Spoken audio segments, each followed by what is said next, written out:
Hello everyone and welcome to this Revise with Miss W session, which is going to focus on question 5 on paper 1.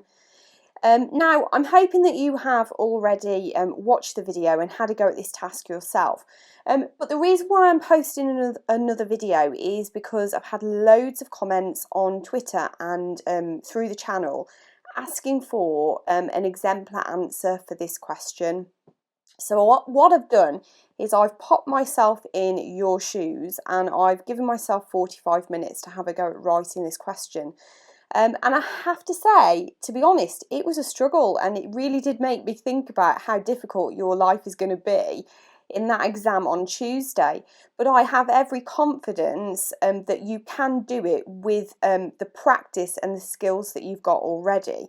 So what I'm going to do is I'm going to show you the plan that I did in the 5 minutes before I sat down and wrote it. And I'm also going to show you the answer that I did. Now, this is a big thing for me to do because if I'm brutally honest with you, I'm not the most creative person in the world. I actually really struggle to write stories and write descriptions. So for me to parade my work in front of an audience is quite a difficult thing for me to do. And it's not going to be the best answer that you ever see. But what I'm hoping it will do is show you how you can easily structure your answer and how you can really just tick all the boxes for the mark scheme so that the examiner can immediately see that you've aimed for that top level. So the question that you had for this session was to write an article for a travel blog, and you could do a description suggested by the picture or the opening part of a story. Now there's a very subtle difference between the two, between a description and a story, and my argument would be just go hugely descriptive, and if you really want to do the story one, or if you're given 2 story questions to do, then just focus a little bit more on the thoughts and the feelings of yourself or the character that you're popping in that description. Now I chose to write the description and I focused on the image itself. So I'm just going to go through that with you now, and I also want to draw your attention to the fact that the format that you were asked to write in was a blog, and we went through in the previous video that all that means really is for you to pop a headline because it's an article, and maybe one subheading in that description or story in order for it to fit within that format. So what I've done is I've just underlined my headline and I've underlined a subheading within my answer. So you'll see that in just a minute. So first of all, I'm going to show you the 5-minute plan that I did. And I've just photographed it so you can see, because I like to handwrite my plans. I've actually handwritten the answer so that I could feel how you felt really having to handwrite your answer in the exam. So this was 5 minutes. Now I use the drop, shift, zoom, leave structure because I think that works really well for me. You might find that it doesn't work for you, but I think that's a really nice, simple way of playing with the structure of your answer a little bit, because the shift provides an opportunity for you to do a flashback or a flash forward. All I've done is I've listed drop, shift, zoom, leave. And then I've thought about my 5 senses, so what I can see, hear, taste, touch and smell. I've thought about which language features I'm going to use in each section of my answer. And I've also really explicitly thought about the punctuation. Now when it comes to actually looking at my answer, you will see that I don't do everything on my plan, okay? I actually decided to ditch a couple of the things on it. And I also added in things that weren't in my plan, okay? So you might be asking yourself, well, what's the point? Well, I can tell you that it made my job a heck of a lot easier because at least it drew my attention to the specific parts of that structure as I continue to write my description. So it kept my mind on track with regards to that, okay? But it is okay to deviate from that plan. Now in the exam, in your answer booklet, what I would write is I would physically write the word plan like I've done at the top and underline it, and then just write your plan. If you want to do it as a table like I've done, that's fine, or you can do a spider diagram, a mind map or bullet point list, however you want to do it. What I did do is I drew 4 boxes around prominent places or positions within that image before I did this, just to draw my eye and my focus to those 4 parts as well. Okay, so you can scribble all over this in the exam and you can draw your plan. And then when it comes to writing your answer, just write the word answer and underline it. It just makes it a little bit easier for your examiner to see when it comes to them marking your answer. So this was my answer. Okay, so I started writing my answer out, and you can see there's loads of scribbles all over it. There's circles where I've circled which punctuation I've used. There are corrections, and this is what we're hoping to see within your answer. So if you look, that's the end, okay. I've put 2 lines where I've realised I probably need a new paragraph. Okay, there's lots of corrections. This is the kind of answer we would expect to see in your exam. And the reason for this is because we really want you to see that you've checked your work through and you've improved it, okay?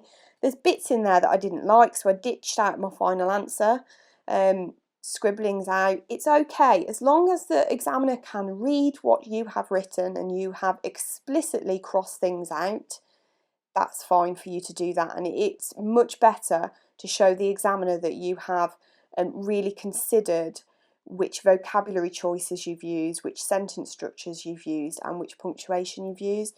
So actually, we would like to see lots of crossings out. So that was my handwritten answer. Then for you guys, what I've done is I've typed that up, and I'll pop this on my website, aceyourexams.wordpress.com, as a PDF download if you want to download that and have a read of it. Sometimes I find it easier to read off a piece of paper as opposed to on the screen. So I'll do that just after I've uploaded the video for you. So this is my answer. Let me just zoom in a little bit for you. Here we go. So I'm not going to go all the way through it because I think you can read through this in your own time. But what I'd like to draw your attention to is where I have really tried to hit the features on the mark scheme. So first of all, let's look for punctuation. So immediately the examiner is going to see that I've used a colon up the top. Now this sentence up here, which I've used as my headline effectively, is a sentence structure that I've actually stolen from a couple of people on Twitter. I think I've seen Mrs. Hallahan use it, and a couple of other English teachers. And I just thought it was a really good idea. So it's a great way for you to start your answer. So you list 3 nouns or 3 adjectives or 3 abstract nouns, such as emotions. And those 3 things are about the place that you are describing, okay? And then you colon after it, and then you explain about those 3 things. So here I've said that the central station was crowded, chaotic and cramped. And then I've said the overwhelming atmosphere of the vast station was almost too much to bear. This is a perfect sentence structure for you to use to open your answer in every occasion. Okay, and the reason why it's perfect is because you've got here, I've really tried to use alliteration. So I've got tick language feature. I've got 3 things listed together, so triplet. I've got the use of a colon, so a more interesting piece of punctuation. I've got a 1 sentence paragraph to open. Okay, so all of these things, immediately I'm ticking off that mark scheme. Okay, so one really big tip is to start your answer like that. Okay, so then I move on to thinking about the overall. This is my drop here. So I drop into the image and I describe it overall. So what can I see? What can I hear?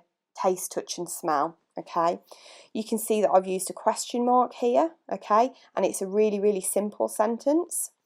I've got different sentence structures. I've got wrestling, so I've got starting with a verb.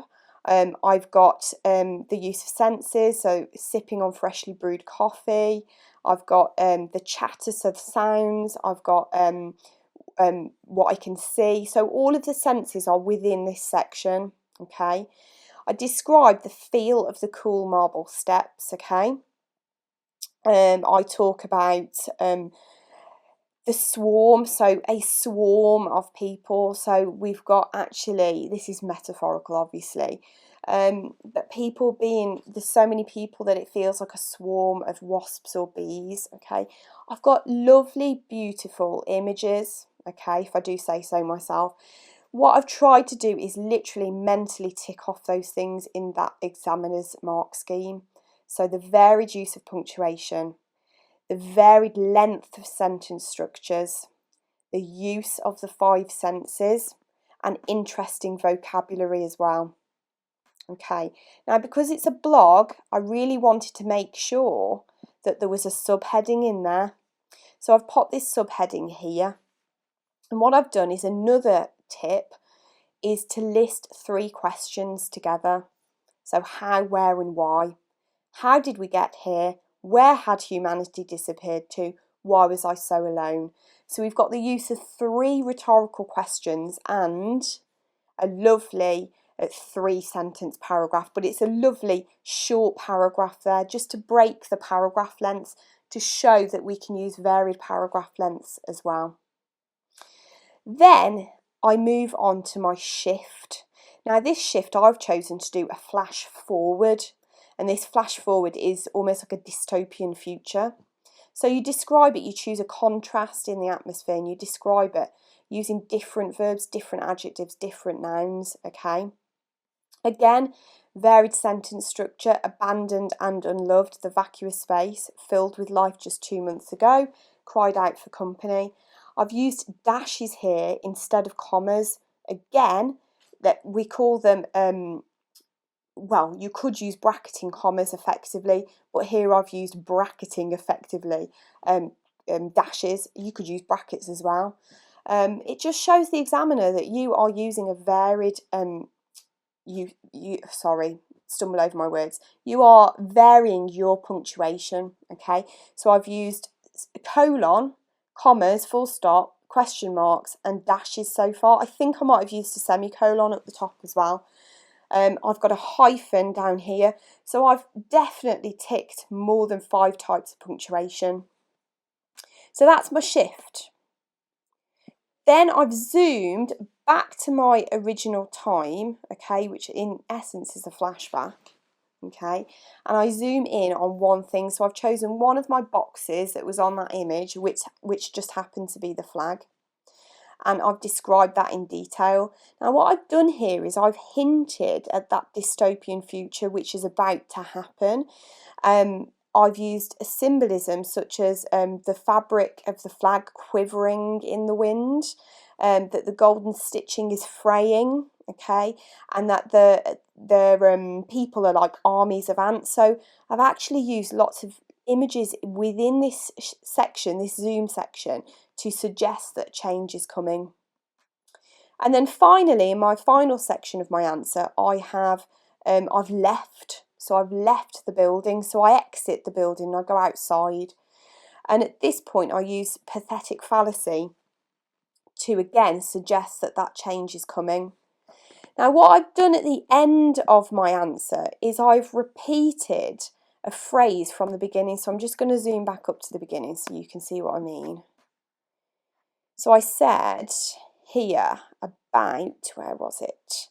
Where should I go? The possibilities were endless after all, okay? So that's a very positive thing. The possibilities are endless. There's lots to come. Where could I go? There's lots to choose from. Now, because we know that a change is coming, what I've done is I've taken that phrase and I've altered it slightly.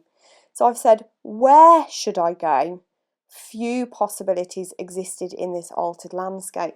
Now, that is a lovely, lovely way to show the examiner that you have repeated that idea, but you've slightly changed it, okay? It's an interesting use of structure. So that's another tip or trick that you can use. So take a word or a phrase from the very beginning of your answer, okay, and repeat it down at the end of your answer as well, okay? So this answer is going to be available on my website for you to have a look through. I think it's better for you to read through it on your own. There's going to be things in there that you don't like. There's definitely things that could be improved. But I wrote it in 35 minutes, okay, planned for 5 and checked for 5. So this is the kind of answer that you can do with practice. So have a look. Leave me a comment in the comment box below. I'd really like some constructive criticism. So if you think that there's something that you could have done better, then please feel free to leave that in the comments below. And keep revising. Obviously, I'm posting this video just a couple of days before your exam on Tuesday, so if this is the final video that you watch before your exam, I'm wishing you the best of luck. For those people that are watching this next year, okay, keep tuned to the channel. I do upload videos over the months. Do try and keep the content really up to date. So stay tuned for more content for the English language exams. I hope this video has helped give you an idea what you can write for question 5. Follow me over on Twitter at AQA Exams, and you can post lots of comments. Also, if there's any videos that you want that you think would be a good addition to the channel, then message me and let me know about those. And loads of free downloads over on my website, aqiaexams.wordpress.com as well. Okay, thank you ever so much for listening. Hopefully I didn't ramble on for too long, and I'll make sure I put my teeth back in for the next video. Speak soon. Bye bye.